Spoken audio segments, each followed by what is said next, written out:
모아주시죠. 자, 오랜만에 한번 힘내봅시다. 만원타! 만원타! 힘내라! 대한민국! 대한민국! 화이팅! 화이팅!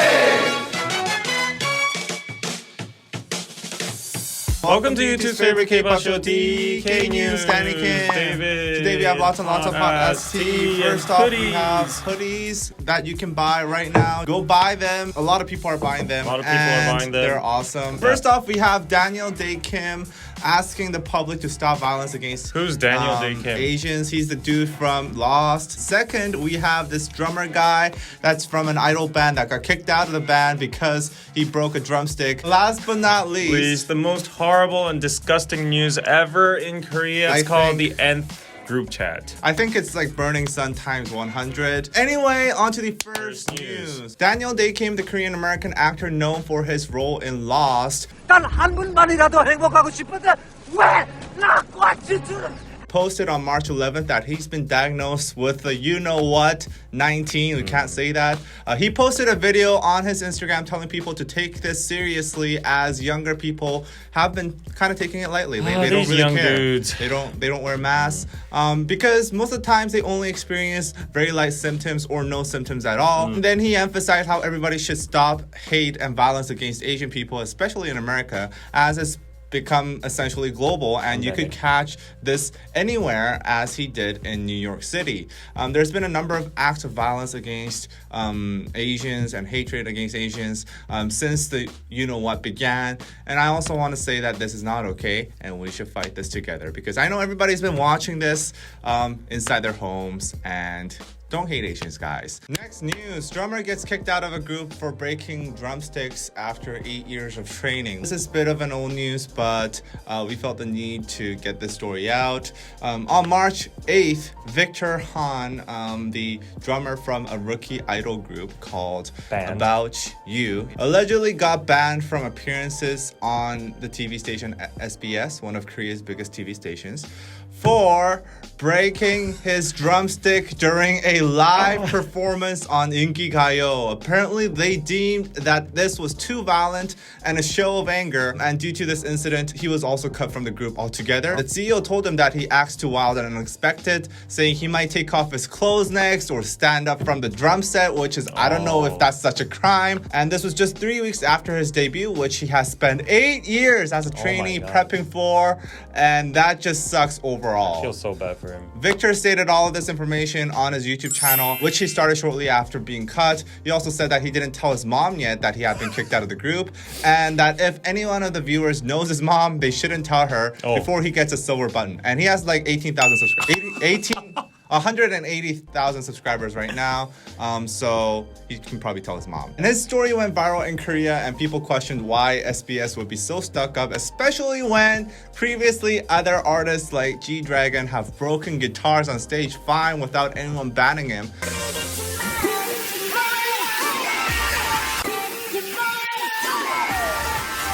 And I remember people were kind of pissed about GD breaking the guitar. Though I gotta say, GD is GD and Victor Han is, well. Since this video of explaining the situation, Victor has gained a lot of new fans, including me, actually. I really support him. Me too. And I'm especially fond of his personality and how he's just letting things be. He's not too pissed. He's not resenting the company or SBS, which is surprising because honestly, I would be like, really pissed. Yeah. And he's just like, fuck it, I'm gonna be a YouTuber now. He uploads some dope-ass drum covers of K-pop songs that are really, really powerful.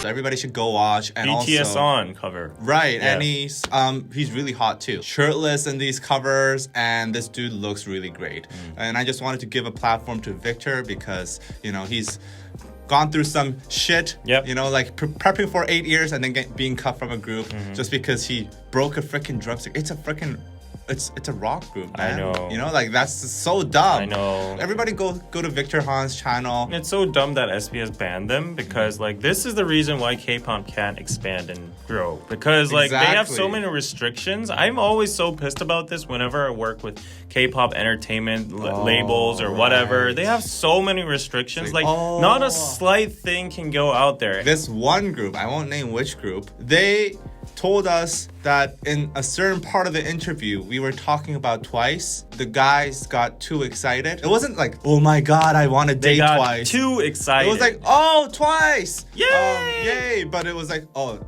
no. There are times when I do think like those restrictions do work, because whenever K-pop idols, they go on social media and let their true selves out, a lot of times that doesn't end too good. So I can understand why sometimes there are restrictions, but other times I think the restrictions they impose on media, it's just too much. And I remember talking to a lot of K-pop journalists that are working in America. They actually said it's very weird to work with K-pop groups because they expect the journalist to be a promoter for them, not an actual journalist and interviewer. Sometimes the companies expect them to add something or take out something from the article. And honestly, like if you're a journalist, even if it's like entertainment news, I would feel very offended. It's disrespecting your job. The criticism that I give right now isn't because I hate K-pop. It's because I really care for it, and it's because I want it to grow even more. Telling media like what to say, what to write, that's a huge ass problem. That's not gonna fly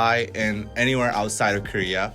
And I think even worse is a lot of the cookie cutter answers that these just makes it less attractive, because it gives us the feeling that they're not genuine and they're not giving out genuine interviews, genuine answers. It stigmatizes it more, the K-pop. But there was this one time where it was for another channel's interview that I helped produce. Concept of the interview was, let's hear the real deep thoughts of these individuals. Of the K-pop idols. And then literally, I shit you not, we had them one by one. They said the exact same answers. Okay. They recited the exact same answers word for word. It was something that their manager wrote for them probably, or the PR, whatever. That's what we and then after that, I was like, you know what? F this interview. Like, this is like bullshit. Like, it's like, you're wasting my time. It ducks. I know. Yeah, so anyways, like K-pop needs to open up. And I bet that CEO of like the group I don't even know the name of, I feel like he's gonna regret a lot, because this Victor Han guy got way bigger than himself, right, like gets more influence. So like you missed your gem, you know. Right. There you go. And on to the next news. The most horrible and disgusting news. Get your seatbelts on, guys, because we're going to talk about the Telegram Nth Room or group chat. More than 2 million people have signed the petition regarding the public reveal of the Telegram Nth Room suspects and members. To tell you what the Nth Room or group chat is, starting from 2018, group chats on Telegram named Room 1, Room 2 to Room 3, 4, 5, 6, 8 suddenly became popular among internet communities dominantly male. And these rooms became called as Nth Rooms, so it's just like in math. When the chats were in danger of getting discovered and investigated, the chat leaders would simply explode the chat and move on to the next one. And these chats could be completely destroyed due to the Telegram's reputation and policy of never allowing access or revealing their server to any national organization in the past. So in these group chats, videos and pictures of high school girls called slaves, all doing very weird postures, were uploaded. Postures as in like... The owner of these group chats used the ID God, he thinks he's God, and posted the videos. And while the ID name Watchman distributed the links to another Telegram group chat called Gotham. It is Gotham. Yes, and these girls in the videos are known to have done stuff such as master barking like a dog, outdoor master in a men's bathroom, self-harm with a knife, drinking urine, craving the word slave on their bodies, and even sexual behavior towards younger family members who were only in elementary school. However, due to the investigation and spotlight from the media, these Nth group chats suddenly moved under the radar. Kind of got quiet, but resulted in the creation of other group chats similar in nature to it. And the most well-known group chat is called the Paksa Room, which is owned by the ID name Paksa, and Paksa means professor. So he thinks he's the professor, In order to enter the professor's group chat, you needed to purchase an entry entry ticket only purchasable through cryptocurrency like Bitcoin or Monero, and entrance fees varied from $250 to $1,500. There are tiers, and it's like there's Patreon. there's exclusive content. It's only accessible on Telegram, and the female victims were mostly people who were owners of deviation accounts, 일탈계. So these account owners upload their nude pictures or sexual activities for likes on Twitter. It's like a personal like sexual kink. Yeah. Now the Nth Room owners and the professor hacked these accounts and acquired their personal information. And then they blackmail the owners that they would publicly open their identities if they don't listen to certain requests or orders, such as making these weird sexual videos That were posted in the Nth group chat. Yeah, that's why they're technically called slaves. Right. Because they have no other choice. And also the owners of the group chat approached other females by different methods, such as recommending sponsor part-time jobs with good payment, sugar like daddies. really good payment. sugar So babies. these part-time jobs are actually, believe it or not, known to be pretty popular secretly underground, from ordinary pretty women to underage girls or models or celebrities. I know even a few people who work or have. yeah, they get paid really well. And in order to become sponsored, you need to go through a process of sending your nude pic. It's like a verification. Right. And your ID and bank account Right. it's to achieve the money to the mediator. So anyways, the professor got the women to become slaves like that. And if they refused, he scattered their pics and identity all over the internet. So he's setting an example, like if you disobey me, I'll do this. And then among the videos, there were videos of the actual group chat owners themselves, not showing their faces, of course, raping the victims, and underage girls were included in the videos too. So it's actually very disgusting. These videos were called films. I don't know what that is. But I'm probably gonna like bleep all that shit out. Oh, the professor allegedly earned $130,000 through this activity, and he claimed himself the shining star of Telegram. And he threatened SBS, the media company, that he would expose one victim per week and make them commit suicide from the top of the SBS building if they aired their investigative show on this whole incident on him. And to the police, he got some balls. Like, to the police, he said he would act if they acted, and that the police would have to turn Korea upside down to find him and catch him. So he was like, catch me if you can. And then on February 9th, 16 of the Nth Room leaders and 50 users were actually arrested. And then the professor's finance manager, called Buddha, was arrested. What are these names? Organization, crazy. And this Buddha spilled the crew's name. So then the professor made many distractions to confuse the police, such as leaking false info that he's in his 40s, disabled, living in Cambodia, that he commits suicide. He even threatened the police. And then he went to, like, he'd donate all the money he earned to eradicate underage sex assault. So that doesn't make sense. That's what the Yeah, and then he said, like, we should make porn and prostitution legal, and he made a movement for that, to all of that to distract the public.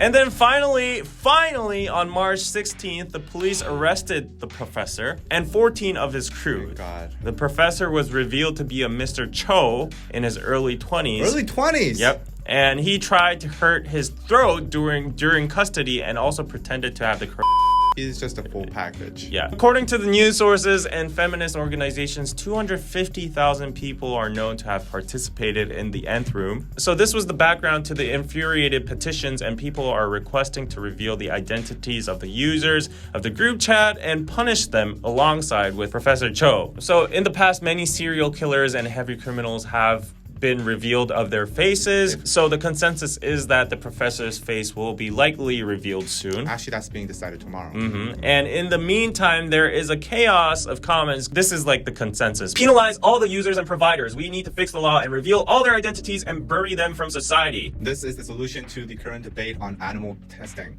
We can use them all for animal testing. Chemical castration is a waste of tax money. Korea can get the next Nobel Prize. Wow, that is a lot, yo. Yeah, everyone, the Nth group chat and Professor group chat is different. This one that got arrested isn't even the real professor. He's a clone. The real Professor group chat is still out there as a full VIP membership chat. And moreover, God from the Nth Room hasn't even been arrested. So we need more eyeballs on this case. So this guy, like, he's like the Zodiac killer, or like... He's like the Kira of...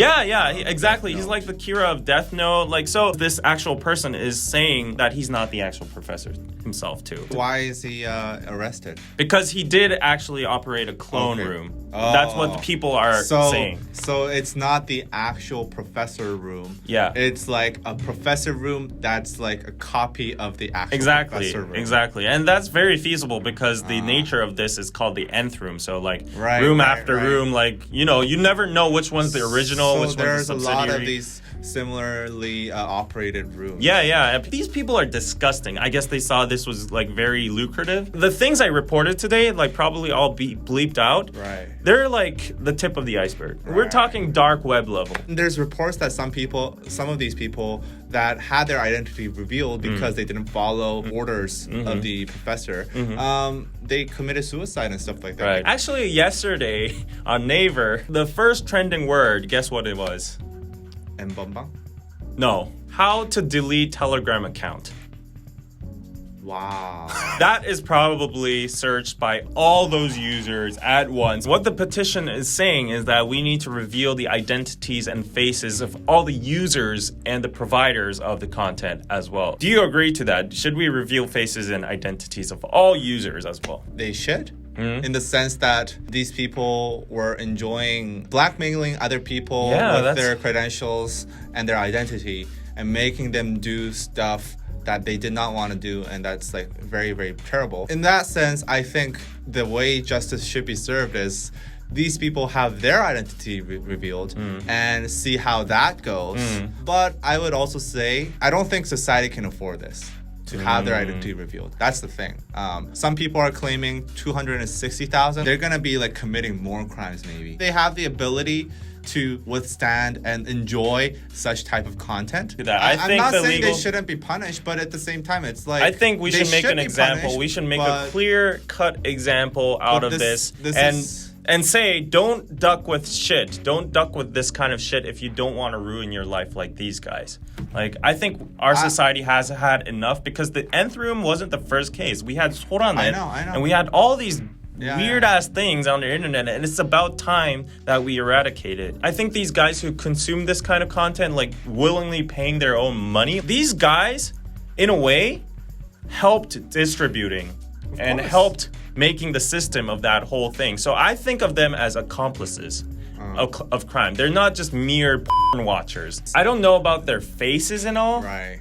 But at least I think their identities should be revealed from the perspective of a woman. Like, oh, who do I date anymore? Like, I need to know who I should avoid. I'm gonna get the comments like, oh, he's defending the criminals. No. I don't think Danny defended it. It's not just 260,000 people that are being affected. It's gonna be their families are gonna be ruined.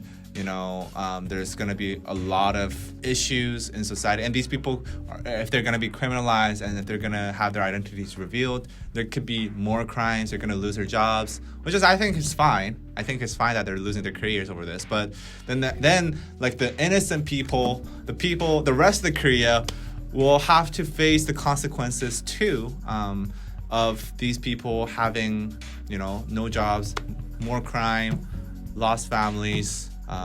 Stuff like that. I don't know. It's a very complicated situation. I feel bad for the families, but not for the criminals. I also feel bad for the victims and their families too. So if we think in that way, then these 260,000 people, they should all go on an island. The victims are what matters the most, and you know. And then there's these people that are losing their careers over breaking drumsticks. Actually, you know what? Well, they should lose their careers these over motherfuckers. Reveal these motherfuckers because there's people out there getting retired from their job that they prepared 8 years for because they broke a freaking drumstick, and these motherfuckers do this kind of shit and they think they can get away with it. Like, fuck them.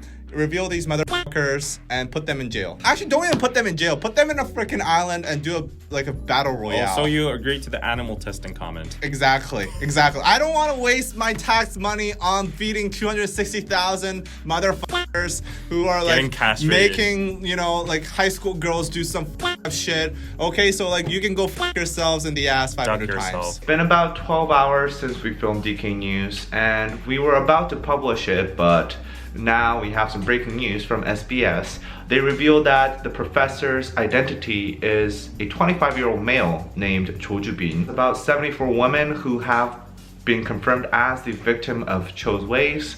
And Cho graduated from college in 2018 and was apparently an avid writer. He had written for the school newspaper. He had also a GPA of 4.0 or above for most of his semesters and has scholarships. Fellow students say that he was very good academically, but he did not have many friends. However, they did not see any signs of criminal activity or sexual issues while he was at school. In fact, it was right after he graduated from college in 2018 that he actually started operating these chat rooms. Now, the police were scheduled to make their decision on whether or not they will reveal his identity tomorrow. However, SBS decided that it's better for society and justice overall to just have his name out there, and they feel that this will help investigations altogether. So there is a possibility that SBS might get sued for some sort of defamation or something like that, but they decided it was worth it for the justice of society. Now, SBS also revealed that the police have found a partial list of the people that were involved and were throwing the chat room operators money. They were the people that were the consumers and the customers of these chat rooms. And as we mentioned, these chat rooms used cryptocurrency as their way of receiving admission fees. But since some users did not know how to send cryptocurrency, the chat moderators guided them to use a separate service which allows them to transfer cash into cryptocurrency. So the police have a list of 2,000 people who have used these services because they use bank transactions. The police will forgo investigations on these people first. Now, the possibility of the identity of these people being revealed is probably low, but we'll have to see what happens. Our DK News always tries to bridge you guys on K content or the Korean society. Just making you hate Korea day by day. Hate Korea, but we're just giving you the reality out there, the important news that Koreans are focusing on right now. See you guys around, stay safe, and we'll see you guys next time. Bye. Bye. Patreon. Merch. Make Patreon too. Bye.